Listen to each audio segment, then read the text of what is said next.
بسم اللہ الرحمن الرحیم۔ یہ ٹاپک ابھی جاری ہے۔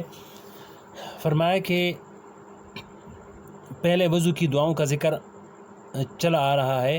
فرمایا کہ دونوں دعاؤں میں فرق کرنا چاہیے۔ یہ دعائیں حضور اقدس صلی اللہ علیہ وسلم سے پڑھنا ثابت ہیں، لہذا جو دعائیں آپ سے پڑھنا ثابت ہیں ان کا تو خاص طور پر اہتمام کرے، اور جو دعائیں ہر وضو دھوتے وقت بزرگوں سے پڑھنا منقول ہیں وہ دعائیں بھی بہت اچھی ہیں، ان کو بھی یاد کر لینا چاہیے، ان کو بھی پڑھ لینا چاہیے، لیکن دونوں قسم کی دعاؤں میں فرق رکھنا چاہیے کہ جو دعائیں آپ سے براہ راست ان موقعوں پر پڑھنا ثابت ہیں ان کا اہتمام زیادہ ہونا چاہیے، اور جو دعائیں آپ سے ثابت نہیں ہیں ان کا اس درجہ اہتمام نہ ہونا چاہیے بلکہ ان کو دوسرے درجے پر رکھنا چاہیے۔ بہرحال وضو کے وقت حضور پاک علیہ السلام نے جو دعائیں مانگی ہیں اس میں گھر کی وسعت کی دعا مانگی اور رزق میں برکت کی دعا مانگی۔ ذرا اس میں غور کریں کہ آپ صلی اللہ علیہ وسلم نے رزق کی کثرت کی دعا نہیں فرمائی کہ یا اللہ مجھے رزق بہت زیادہ دیجیے، بلکہ یہ فرمایا کہ یا اللہ میرے رزق میں برکت عطا فرمائیے۔ یعنی گنتی کے اعتبار سے چاہے رزق میں کثرت نہ ہو، پیسے بہت زیادہ نہ ہوں، مال و دولت بہت زیادہ نہ ہو، لیکن اس رزق میں برکت ہو۔ آج کی دنیا گنتی کی دنیا ہے،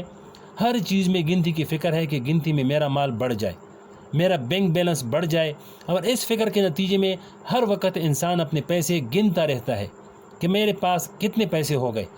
اسی کے بارے میں قرآن کریم میں اللہ تعالیٰ نے فرمایا الذی جمع مالا وعددا یحسب ان مالہ اخلدا، یعنی یہ وہ شخص ہے جو مال جمع کرتا ہے اور ہر وقت گنتا رہتا ہے کہ کتنے ہوئے، اور خوش ہو رہا ہے کہ ہزار کے لاکھ ہو گئے اور لاکھ کے کروڑ ہو گئے، لیکن اس کو یہ معلوم نہیں کہ اس کی گنتی کے ذریعے راحت حاصل نہیں ہو سکتی۔ پیسہ بذات خود راحت کی چیز نہیں ہے، بذات خود انسان کو آرام نہیں پہنچا سکتا۔ اگر انسان کے پاس پیسہ ہو لیکن اس میں اللہ جل شانہ کی طرف سے برکت نہ ہو تو وہ پیسہ راحت کا سبب بننے کے بجائے الٹا عذاب کا سبب بن جاتا ہے۔ ایک عبرتناک واقعہ لکھا ہے، فرمایا کہ اشرف علی تھانوی رحمۃ اللہ علیہ حکیم الامت نے مواعظ میں ایک واقعہ بیان فرمایا کہ ایک شخص کے پاس سونے چاندی کے بڑے خزانے تھے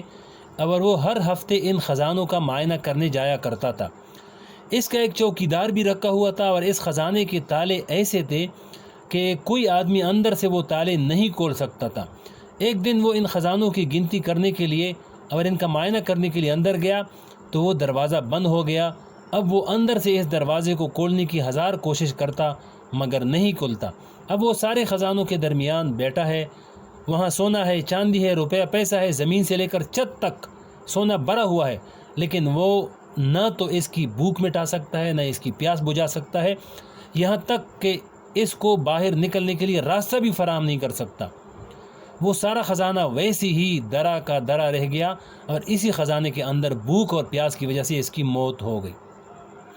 بہرحال یہ روپیہ پیسہ نہ بھوک مٹا سکتا ہے، نہ پیاس بجھا سکتا ہے اور نہ راحت پہنچا سکتا ہے۔ یہ راحت پہنچانا تو کسی اور ہی کی عطا ہے۔ وہ اگر راحت پہنچانا چاہے تو 10 روپے میں پہنچا دے، اور اگر نہ پہنچانا چاہے تو 10 کروڑ میں نہ پہنچائے۔ کتنے بڑے بڑے امیر و کبیر ہیں، دولت مند ہیں، سرمایہ دار ہیں، خزانہ رکھنے والے ہیں، لیکن رات کو جب سونے کے لیے بستر پر لیٹتے ہیں تو نیند نہیں آتی، کروٹیں بدلتے رہتے ہیں، باوجود کہ خزانے موجود ہیں، بینک بیلنس موجود ہیں، کوٹیاں کڑی ہیں،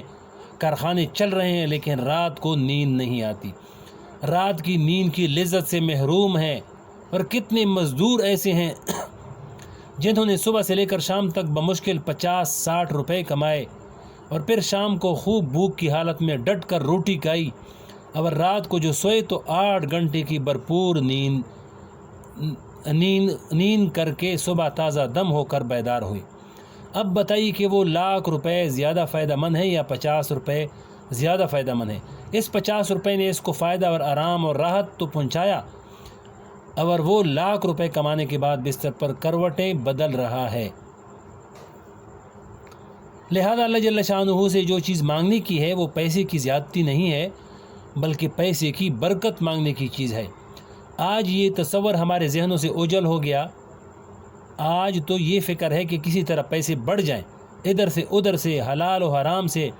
جائز ہو یا ناجائز طریقے سے، سچ بول کر یا جھوٹ بول کر یعنی کسی طرح پیسے زیادہ ہو جائیں، مثلا کسی سے 1000 روپے رشوت کے لے لیے اور بہت خوش ہیں کہ آج 1000 روپے کما کر گھر لے جا رہا ہوں، لیکن جب گھر پہنچے تو معلوم ہوا کہ فلاں بچہ بیمار ہے، اس کو لے کر ڈاکٹر کے پاس لے گئے، ڈاکٹر نے ٹیسٹ لکھ دیے، اس کے ٹیسٹ کرانے ہی میں 1000 روپے خرچ ہو گئے۔ اب دیکھیے کہ اس کو 1000 روپے تو ملے لیکن ان کا فائدہ حاصل نہیں ہوا۔ ایک شخص حلال کمانے والا شام کو 100 روپے کما کر گھر لایا، اس کا ایک ایک روپیہ اس کی جان کو لگا، اور اس کا ایک ایک روپیہ اس کو راحت پہنچانے کا سبب بنا، اور اللہ تعالیٰ نے اس کو بے شمار مصیبتوں سے بچا لیا۔ لہذا اللہ جل شانہ سے جو چیز مانگنے کی ہے وہ رزق میں برکت ہے۔ اللہ تعالیٰ ہم سب کو عطا فرمائے۔ جب اللہ تعالیٰ یہ برکت عطا فرماتے ہیں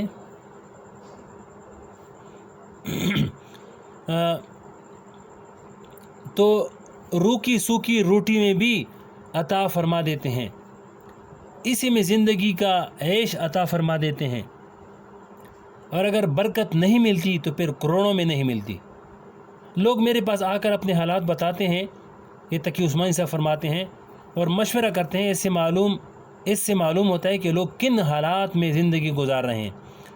میں آپ کو یقین سے کہتا ہوں کہ بعض ایسے لوگ جن کی ظاہری حالت دیکھ کر لوگ ان پر رشک کرتے ہیں کہ ان کے پاس کتنی بڑی دولت ہے، کیسے ان کی کوٹھی بنگلے ہیں، کتنے ان کے نوکر چاکر ہیں، کیسی ان کی گاڑیاں اور کاریں ہیں، لیکن جب وہ اندر کی زندگی کا حال آ کر بیان کرتے ہیں اور اپنی بے چینی اور بے تابی کا اظہار کرتے ہیں تو اس وقت پتہ چلتا ہے کہ یہ ظاہر میں جو کچھ نظر آ رہا ہے وہ ان مصیبتوں کے سامنے ہیچ ہیں جن کا یہ لوگ شکار ہیں۔ ان کے بارے میں کوئی تصور نہیں کر سکتا کہ اتنا مال و دولت رکھنے والا آدمی پریشان ہوگا اور اتنی مصیبت میں ہوگا، لیکن ایسے لوگ موجود ہیں۔ اور دوسری طرف ایسے لوگ بھی ہیں جو توڑا کماتے ہیں لیکن ان کو اللہ جل شانہ نے اپنے فضل سے راحت عطا فرما رکھی ہے۔ بہرحال اللہ تعالی ہمارے ذہنوں میں یہ نقطہ بٹھا دے کہ گنتی کوئی چیز نہیں، اصل چیز برکت ہے۔ اس لیے حضور پاک علیہ السلام نے یہ دعا نہیں فرمائی کہ یا اللہ میرے رزق میں اضافہ کر دیجئے، بلکہ یہ دعا فرمائی ہے کہ اے اللہ میرے رزق میں برکت عطا فرمائیے۔ یہ برکت ان کی عطا ہے، وہیں سے یہ برکت حاصل ہوتی ہے۔ اگر تم دنیا کا مال و دولت خوب کما لو لیکن اگر اس میں اللہ تعالیٰ کی طرف سے برکت نہیں ہے تو وہ سب بیکار ہے، اور اگر ان کی طرف سے برکت حاصل ہے تو پھر تھوڑی چیز میں بھی راحت حاصل ہو جاتی ہے۔ آگے اور بھی تفصیل ہے کہ گھر کی کشادگی مانگنے کی چیز ہے، اس کو انشاءاللہ اگلی ویڈیو میں سنا